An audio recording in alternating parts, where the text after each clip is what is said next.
Depuis le 24 avril 2022, la France a un nouveau président, Emmanuel Macron, réélu pour 5 ans. La question qui intéresse particulièrement les Chinois, qu'ils vivent en Chine ou en France, est de savoir quelle sera la politique diplomatique d'Emmanuel Macron vis-à-vis de la Chine. On en parle tout de suite avec Emmanuel Dupuis, président de l'Institut Prospective et Sécurité en Europe. Emmanuel Dupuis, bonjour. Bonjour. Merci d'être avec nous. Alors, depuis la dernière visite en Chine d'Emmanuel Macron en novembre 2019, les relations franco-chinoises se sont dégradées. Comment vous l'expliquez ? C'est important d'avoir à l'esprit que la relation bilatérale se nourrit évidemment d'une relation, comme son nom l'indique, bilatérale. Et le président Emmanuel Macron est allé un petit peu plus loin puisqu'il avait dit que son mandat serait marqué par symboliquement une visite annuelle d'un président français en Chine. Et donc, pour répondre à votre question, je ne dirais pas que les relations se sont dégradées, les relations se sont complexifiées au regard du contexte international. Complexifiées et pas dégradées. Non, je ne crois pas. Je vais essayer. C'est pourtant l'avis d'un grand nombre d'observateurs. Chinois, mais pas français. Et Français. je vais vous oui. Allez-y, alors votre point de vue. La question ne peut pas seulement être perçue avec un agenda particulier. La relation diplomatique de la France avec la Chine engage la France et engage les partenaires français. Tout comme la relation de la Chine vis-à-vis de la France devra engager la Chine et le contexte dans lequel elle se fait. Et non seulement dans une logique de confrontation. Encore une fois, la diplomatie est, comme son nom l'indique, faite d'un certain nombre d'initiatives qui sont prises pour essayer de favoriser une relation d'équilibre. Alors, elle peut être déséquilibrée, cette relation. Je ne dirais pas qu'elle s'est aggravée. Encore une fois, il n'y a pas un fort et un faible. Il y a deux partenaires diplomatiques qui, depuis maintenant plus de 70 ans, sont partenaires et entendent l'être comme tels, depuis que la France a reconnu la République populaire de Chine en 1964.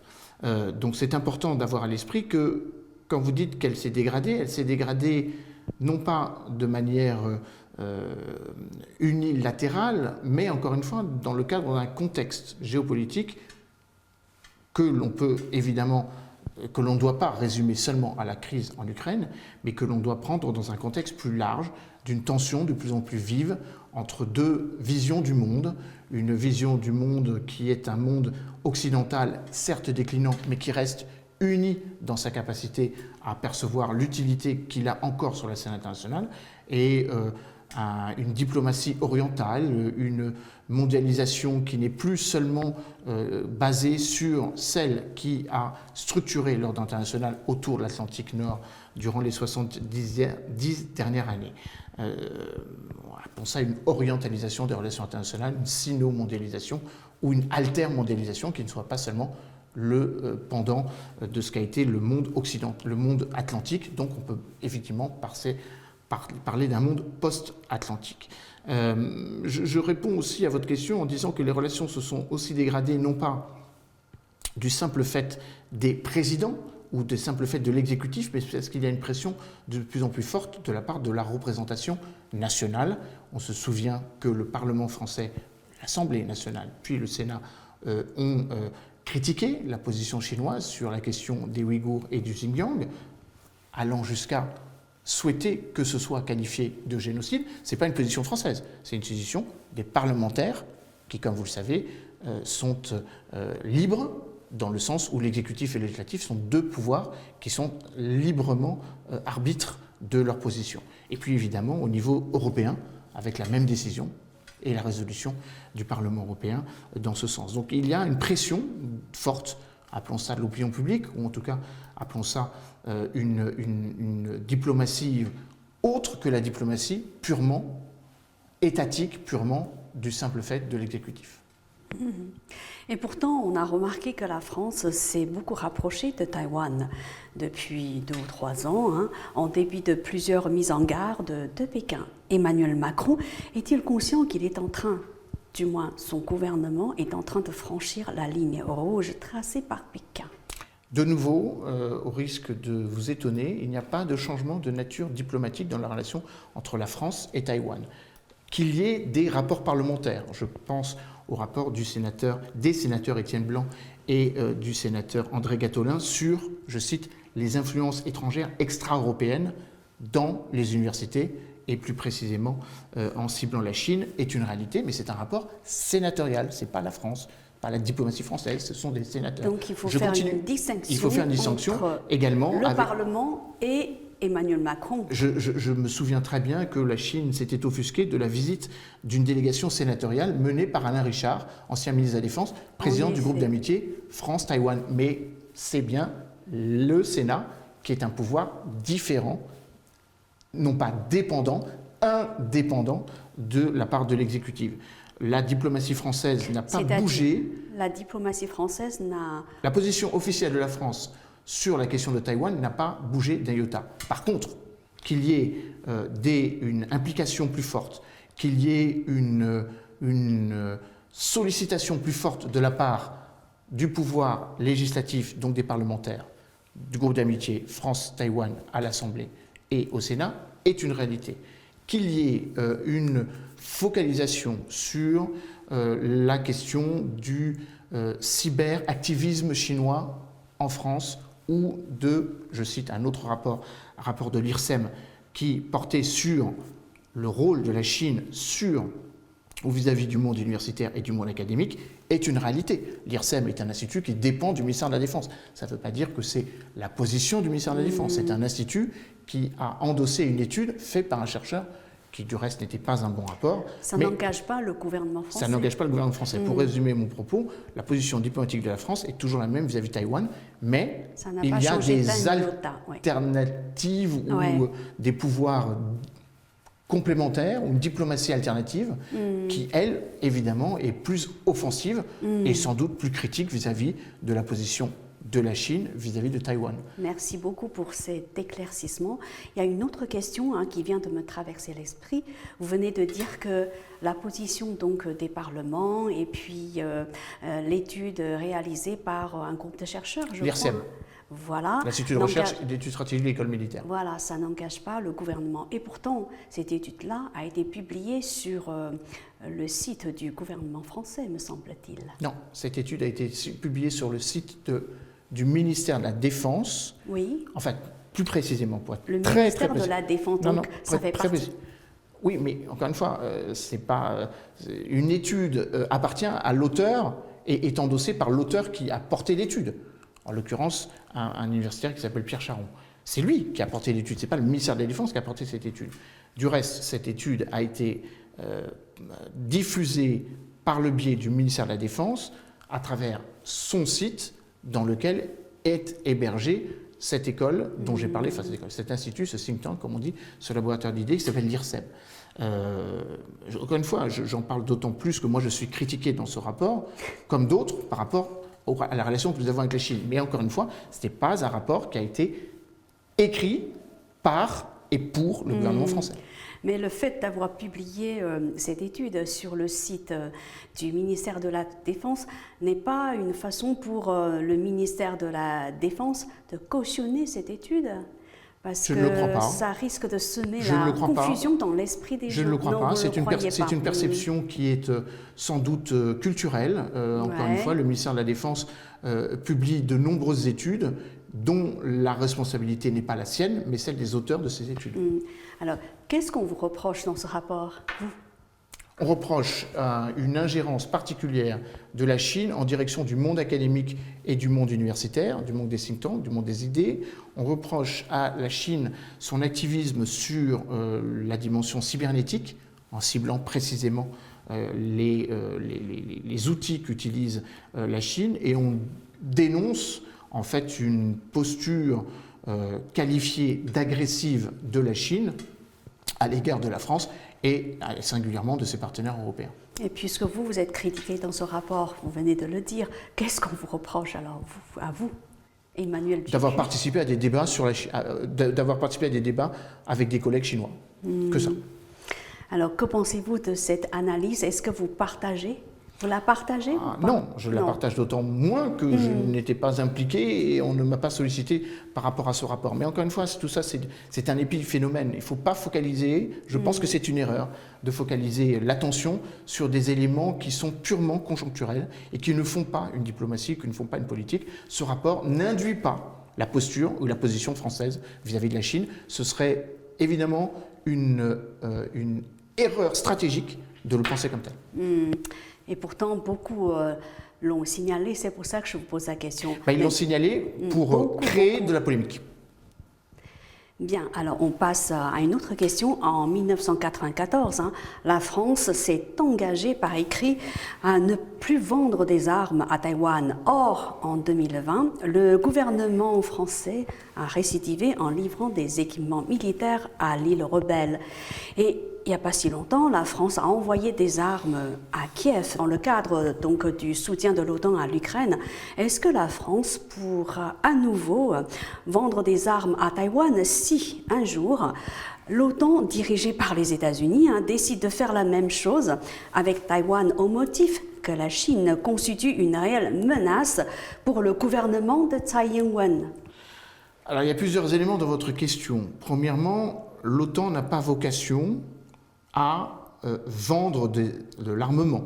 Ce sont les pays qui sont membres de l'OTAN qui décident si oui ou non ils veulent vendre de l'armement à des pays qu'ils reconnaissent comme tels ou qui sont dans leur cadre habituel donc de coopération militaro-industrielle.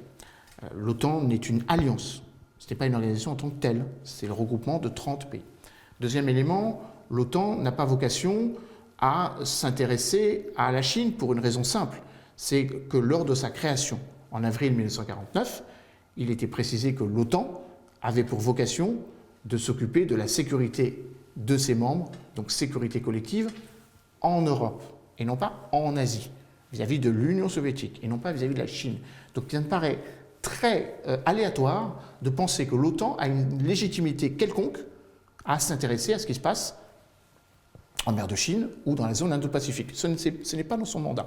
Et là-dessus, c'est une position claire de la France qui a toujours dit que l'OTAN n'avait absolument pas à s'occuper de choses qui n'étaient pas dans sa charte constitutive, donc en avril 1949. Deuxième élément, la question du parallèle entre entre Kiev, enfin la vente des armes à l'Ukraine et la vente des armes à Taïwan, me semble pas tout à fait être dans le même contexte. L'Ukraine a été envahie par un pays qui mène une guerre en Ukraine. Donc nous livrons des armes pour permettre à ce pays de se défendre face à ce qui est une agression. Il me semble pour l'instant que Taïwan n'est pas envahi, ou il me semble pour l'instant qu'il n'y a pas de guerre. Votre question pourrait être posée si il y avait ce contexte qui reviendrait à remettre en cause la charte, non pas de l'OTAN, mais la charte fondatrice donc de San Francisco, c'est-à-dire la charte des Nations Unies, en juin 1945. Pour l'instant, on n'est pas du tout dans cette configuration. Deuxièmement, vous l'avez dit, la France vend des armes à l'Ukraine depuis bien longtemps, depuis 2014, ce n'est pas nouveau. Elle fournit désormais des armes. Elle aide à la résistance ukrainienne en fournissant des systèmes d'armement. Troisième à titre gracieux, en fait, quand vous dites aide. À titre potentiellement favorable à l'Ukraine. Ce n'est pas gracieux, mais c'est favorable à l'Ukraine. Pour l'instant, nous livrons des armements. On verra comment tout ça va être réglé, en l'occurrence en donnant de l'argent à l'Ukraine pour qu'elle puisse acheter de l'armement. Donc ça revient au même. C'est-à-dire qu'on livre des armements, 12 canons César, donc de calibre 155 mm, et 100 millions d'euros pour permettre à l'Ukraine de pouvoir acheter ces armes. Nous, les Américains, donnent 3,7 milliards et bientôt 20 milliards. Donc vous voyez, on n'est pas du tout dans la même configuration. 3,7 milliards, c'est quasiment 80% du budget de la défense ukrainien. Donc vous voyez que les Américains sont beaucoup plus impliqués que nous le sommes. Nous sommes un très petit acteur dans cette question. Ensuite, quand vous évoquez effectivement la rupture présentée comme telle, donc de la promesse de ne plus vendre d'armement à Taïwan après la vente des 6 frégates donc de 1991, peut être sujet à interprétation pour une raison simple. C'est que la vente dont vous faites référence en avril 2020 concerne des systèmes d'armes qui faisaient partie du contrat initialement signé en 91 et non pas en 94. Donc en fait, l'entreprise française qui fournit ces systèmes anti-leurre pour leurrer les systèmes de missiles sont dans leur bon droit juridique, puisque c'était un contrat qui avait été signé en 91, avant le protocole de 94. Donc, pour résumer votre question, la France ne vend pas d'armes à Taïwan, elle honore un contrat qu'elle a signé en 1991. Modernisation du système de leurre anti-missiles pour upgrader, comme on dit, renforcer la capacité de ces 6 frégates que nous avons vendues en 1991. Dernier point, parce que là aussi les choses sont quand même d'importance. On est là pour apporter quelques éclaircissements. Oui, non, c'est très important. On fait référence à un contrat qui est un contrat absolument lilliputien, 24 millions d'euros. Je rappelle que la vente des 6 frégates, c'était 3 milliards d'euros. Donc, on ne parle pas tout à fait de la même chose. Si la France avait vendu de nouvelles frégates, là oui, on est dans une configuration... Là, il y a violation mais là, il n'y a pas de violation du contrat signé en 1994. Commercialement, il n'y a pas de... ça. Est-ce que j'ai bien compris? Oui, absolument, puisque le contrat avait été signé avant. Ouais. Mais dans ce cas-là, pourquoi il y a eu cet accord signé en 1994 par lequel la France est engagée à ne plus vendre des armes à Taïwan? Pourquoi, dans ce cas-là, quel est le rapport entre le contrat de 1991 et celui de 1994 alors? Parce que la donne a changé entre 1991 et 1994, et la France s'est positionnée, évidemment, pour ne pas créer, parce que cette vente avait été l'objet d'une incompréhension de la part de la Chine, pour ne pas créer de la dissension. C'est tout à fait logique que nous ayons, en 1991, fait comme la plupart de nos partenaires, notamment américains, vendre du matériel à des clients.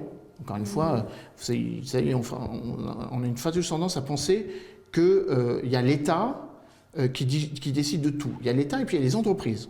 Les entreprises de défense, elles ont aussi leur logique commerciale. Les entreprises de défense, quand elles, en l'occurrence des CNS à l'époque, la direction des chantiers navals, maintenant devenue Naval Group, cherche des clients partout dans le monde. Après, il y a une différence d'appréciation entre l'opportunité de vendre des armes d'un point de vue éthique ou de vendre des armes dans un contexte qui pourrait être complexe et particulièrement difficile à gérer. Je prends l'exemple, nous vendons des armes aux Émirats arabes unis, nous vendons des armes à l'Arabie saoudite, nous disons que ces armes ne doivent pas être utilisées dans des conflits dans lequel la France n'a pas envie d'être impliquée, le Yémen. Pourtant, nous sommes dans l'incapacité d'empêcher les armes que les armes que nous vendons puissent être utilisées. Quand nous avons vendu les 6 frégates à Taïwan, il n'a jamais été question que ces frégates puissent être utilisées pour avoir une logique agressive ou offensive. C'était des frégates dont le but était de moderniser et de permettre à la marine de Taïwan d'être en capacité de se défendre. Comme nous le faisons avec l'Ukraine. Nous vendons des armes défensives. Voilà. On n'est pas encore dans une logique en tout cas pour la France, de vente d'armes offensives. J'entends bien votre analyse et votre point de vue, mais dans ce cas-là, pourquoi le gouvernement chinois s'est offusqué? C'est une bonne question.